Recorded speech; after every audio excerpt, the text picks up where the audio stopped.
আসসালামু আলাইকুম welcome back to universal academy's new another video.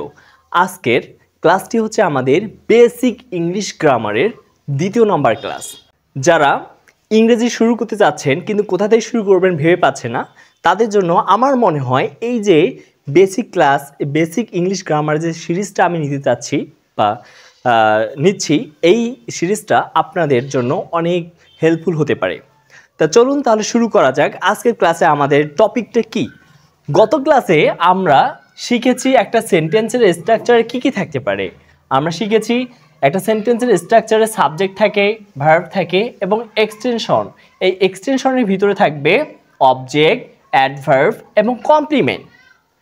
এবং গত ক্লাসে আমাদের যেটা হয়ে গেছে সেটা হচ্ছে থেকে ভার্ব কীভাবে বের করব, সাবজেক্ট কীভাবে বের করব এবং অবজেক্ট কীভাবে বের করব, অর্থাৎ এগুলো কীভাবে বের করতে হয়, কিভাবে চিনতে হয়, সেগুলো আমরা ইতিমধ্যে জেনেছি। যারা প্রথম ভিডিওটি দেখেননি, ডেসক্রিপশন বক্সে লিঙ্ক দেওয়া থাকবে, সেখান থেকে দেখে নিতে পারেন। আর যারা প্রথম ক্লাসটি দেখতেছেন তারা প্লিজ ইউটিউব থেকে দেখলে চ্যানেলটিকে সাবস্ক্রাইব করে দেবেন এবং ফেসবুক থেকে দেখলে ফলো দিয়ে রাখবেন। চলুন তাহলে শুরু করা যাক। আচ্ছা, আজকে আমাদের বিষয়টি হচ্ছে অ্যাডভার্ব। আমরা সেন্টেন্স থেকে কিভাবে অ্যাডভার্ব বের করব এবং অ্যাডভার্ব কিভাবে চিনব, এই জিনিসটা ইনশাল্লাহ আজকে আমাদের ক্লিয়ার হয়ে যাবে। অ্যাডভার্ব, আমরা যদি এই শক্তির দিকে লক্ষ্য করি তাহলে অ্যাডভার্ব সম্পর্কে আমরা একটু ধারণা পেতে পারি। অ্যাডভার্ব তিন সম্পর্কে তথ্য দেয়। এক নম্বর হচ্ছে অ্যাডভার্ব ভার্ব সম্পর্কে তথ্য দেয়, অ্যাডভার্ব অ্যাডজেক্টিভ সম্পর্কে তথ্য দেয় এবং অ্যাডভার্ব নিজের সম্পর্কে তথ্য দেয়। অর্থাৎ আমরা এর সংজ্ঞাটা এভাবে বলতে পারি, যে শব্দ ভার্ব, অ্যাডজেক্টিভ এবং অ্যাডভার্ব সম্পর্কে তথ্য দেয় তাকেই অ্যাডভার্ব বলে। এই সংজ্ঞাটা আমরা যদি একটু এক্সাম্পলের মাধ্যমে বুঝি তাহলে বিষয়টা একদম ক্লিয়ার হয়ে যাবে ইনশাল্লাহ। চলুন তাহলে দেখে নেওয়া যাক।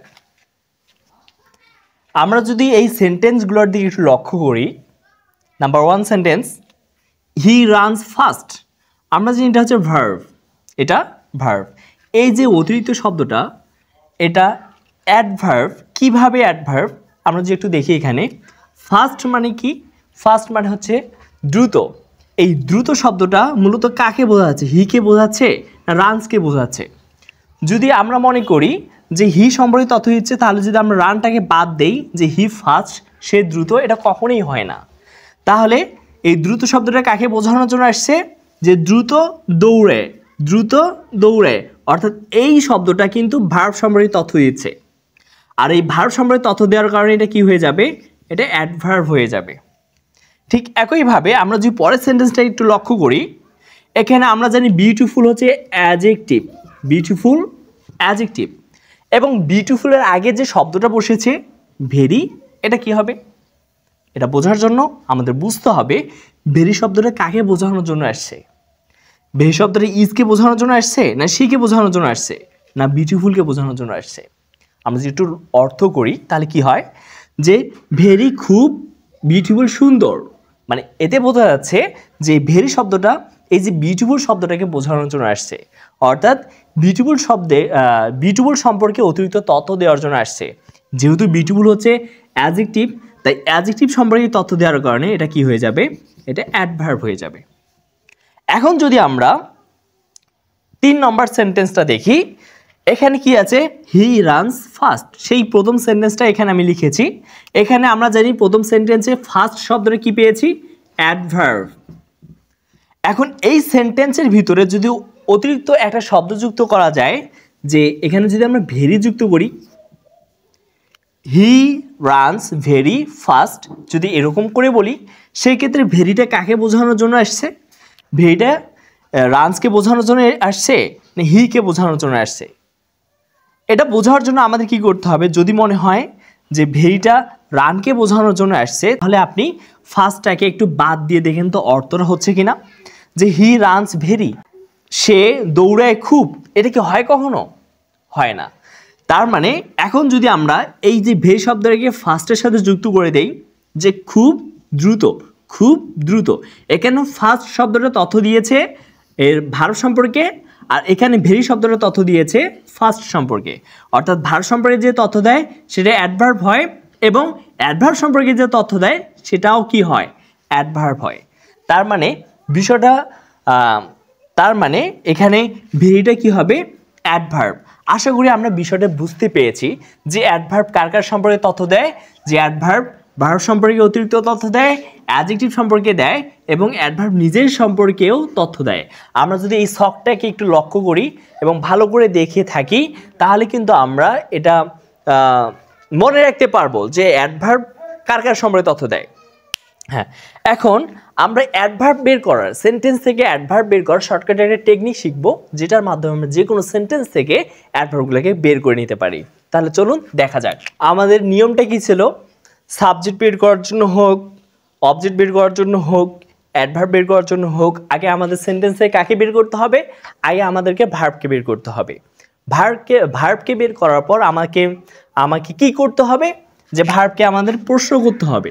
এখন আমরা অ্যাডভার্ব বের করার জন্য ভার্বকে কি দিয়ে প্রশ্ন করব? আমরা যদি ভার্বকে কোথায়, কখন, কিভাবে দিয়ে প্রশ্ন করি এবং এটার যে কোনো একটা দিয়ে প্রশ্ন করে যেটাই উত্তরে পাবো সেটাই হবে অ্যাডভার্ব। আমরা যদি সেটা এক্সাম্পলের মাধ্যমে দেখি বিষয়টা ক্লিয়ার হবে। আমরা যদি এক্সাম্পলগুলো লক্ষ্য করি যে এখানে অ্যাডভার্ব আমরা কীভাবে বের করব, সর্বপ্রথম আমাদেরকে ভার্বকে বের করতে হবে সেন্টেন্স থেকে।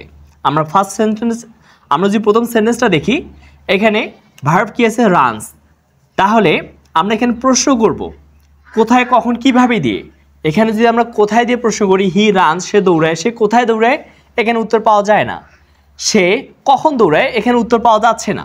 যদি আমরা কিভাবে দিয়ে প্রশ্ন করি, হি রানস, সে দৌড়ায়, সে কিভাবে দৌড়ায়? আমরা কিন্তু উত্তরে পাচ্ছি ফাস্ট, দ্রুত দৌড়ায়। তার মানে এটা কী হবে? এটা অ্যাডভার্ব।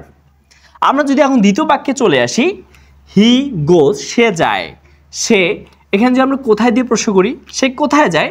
To college. তার মানে এটা কি হবে? অ্যাডভার্ব। কিন্তু এতদিন আমরা এটা কি জেনে এসেছি? আমরা অবজেক্ট জেনে এসেছি যে ভার্বের পরে যেটা থাকবে সেটাই হচ্ছে অবজেক্ট। কিন্তু অবজেক্টে যায় সর্বদাই অবজেক্ট থাকে না। আশা করি বিষয়টি বুঝতে পেরেছেন। আচ্ছা, এখন যদি আমরা 3 নম্বর সেন্টেন্সটা দেখি, এখানে কি কি আছে? এখানে তো অনেকগুলো পার্টস আছে। যে এটা কলস মি হেয়ার অ্যাট 4 PM। এই যে প্রত্যেকটা পার্টে আসলে কোন পার্টস বিশেষ হবে এটা বের করার জন্য আমাদের কি করতে হবে? সর্বপ্রথম ভার্বকে বের করতে হবে। এখানে ভার্ব কি আছে? এখানে ভার্ব হচ্ছে কলস।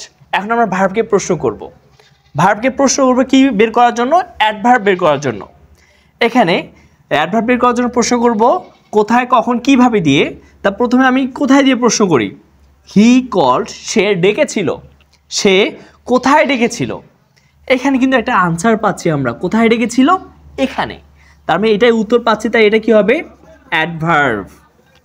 এখন আমরা প্রশ্ন করব কখন দিয়ে। সে ডেকেছিল, কখন ডেকেছিল? সে কখন ডেকেছিল? কখন ডেকেছিল? এই যে একটা সময় আছে যে 4 PM, তার মানে এটা কি হবে? এটাও অ্যাডভার্ব। এখন আমরা প্রশ্ন করব কিভাবে দিয়ে। কিভাবে ডেকেছিল? সে কিভাবে ডেকেছিল? উত্তর পাওয়া যায়? হ্যাঁ, সিক্রেটলি, গোপনে ডেকেছিল। তার মানে এটাও কি হবে? অ্যাডভার্ব হবে। তার মানে আমরা একটা সেন্টেন্সে 3টি অ্যাডভার্ব পেলাম। তার মানে বাকি কি থাকলো? বাকি মি থাকলো। মিটা কি হবে এখানে? যে ভার্বের পরে এক্সটেনশনে অবজেক্ট, অ্যাডভার্ব, কমপ্লিমেন্ট, এইগুলোর মধ্যে কোনটা হবে? যারা প্রথম ক্লাসটি করেছে তারা অবশ্যই বলতে পারবেন এখানে মিটা কি হবে। যদি আপনাদের কারো জানা থাকে তাহলে অবশ্যই কমেন্টস করে জানিয়ে দেবেন। তার মানে আমরা এই সেন্টেন্সে কয়টা অ্যাডভার্ব পেলাম? 3টা। এই সেন্টেন্সে আমরা 3টি অ্যাডভার্ব পেলাম। তার মানে বলতে পারি অ্যাডভার্ব 3 প্রকার। কি কি জেনে নেই। আমরা জানি যে অ্যাডভার্ব 3 প্রকার। একটা হচ্ছে টাইম, প্লেস, ম্যানার। অর্থাৎ যে অ্যাডভার্ব দ্বারা সময় বোঝাবে সেটা হচ্ছে অ্যাডভার্ব অফ টাইম। যেমন আমরা একটা সেন্টেন্সে কয়টা অ্যাডভার্ব পেয়েছি? 3টা। তার মধ্যে সময় কোনটা বোঝাচ্ছে? অ্যাট 4 PM, এটা সময়। তাই এটাকে আমরা কি বলতে পারি? Adverb of time. Adverb of time. এখন 2 নম্বর প্রকার হচ্ছে প্লেস। প্লেস কোনটা বোঝাচ্ছে? এখানে প্লেস দি হেয়ার, একটা স্থান বোঝাচ্ছে, তাই এটা হচ্ছে অ্যাডভার্ব অফ প্লেস। এটা হচ্ছে অ্যাডভার্ব অফ প্লেস, অর্থাৎ যেটা দিয়ে স্থান বোঝাবে সেটা হচ্ছে অ্যাডভার্ব অফ প্লেস। ম্যানার ওই অ্যাডভার্বটাকেই বলে যেটা দিয়ে কোনো সময় বোঝায় না এবং যেটা দিয়ে কোনো স্থান বোঝায় না, সেটা হচ্ছে অ্যাডভার্ব অফ ম্যানার। যেমন এইটা দিয়ে কোনো বোঝাচ্ছে না, তাই এটা হচ্ছে অ্যাডভার্ব অফ ম্যানার। যখন এই 3টি অ্যাডভার্বে একটা সেন্টেন্সে বসে তখন আমরা মনে রাখবো একটা সিকোয়েন্স অনুযায়ী বসে, একটা ক্রম আকারে বসে। সেই ক্রমটা কি? সেই ক্রমটা মনে রাখার জন্য আমরা এটা মনে রাখবো এমপিটি। অর্থাৎ এমপিটি আকারে বসে। প্রথমে 3টি অ্যাডভার্বের যে সেন্টেন্সে বসানোর প্রয়োজন হয় সেক্ষেত্রে আমরা কি করব, ম্যানারটাকে সামনে নেব, তারপর হচ্ছে প্লেস, তারপর টাইমটা সবার শেষে বসে এবং ম্যানারটা বেশি সময়ে যে মূল ভার্বের আগেই বসে, এই জিনিসটা আমাদেরকে মনে রাখতে হবে। আমি আশা করছি অ্যাডভার্ব সম্পর্কে মোটামুটি একটা ধারণা পেয়ে গেছেন এবং যদি কোনো সমস্যা থেকে থাকে তাহলে কমেন্টস করে জানাতে পারেন এবং এভাবে ইংরেজি শিখতে আমাদের সাথে থাকুন। নেক্সট ক্লাসে আমরা কমপ্লিমেন্ট সম্পর্কে আলোচনা করব। প্রথমত আমাদের ক্লাস প্ল্যানটা হচ্ছে প্রথমত আমাদের একটা বেসিক স্ট্রাকচারে কী কী থাকে, কী কী এলিমেন্টস থাকতে পারে, এই জিনিসটাকে আমাদের কভার করে নেওয়া। তারপর ধাপ স্টেপ বাই স্টেপ আমরা অন্য অন্য টপিকে চলে যাব। আমার মনে হয় এটা অনেক বেশি ইফেক্টিভ হতে পারে আপনাদের জন্য।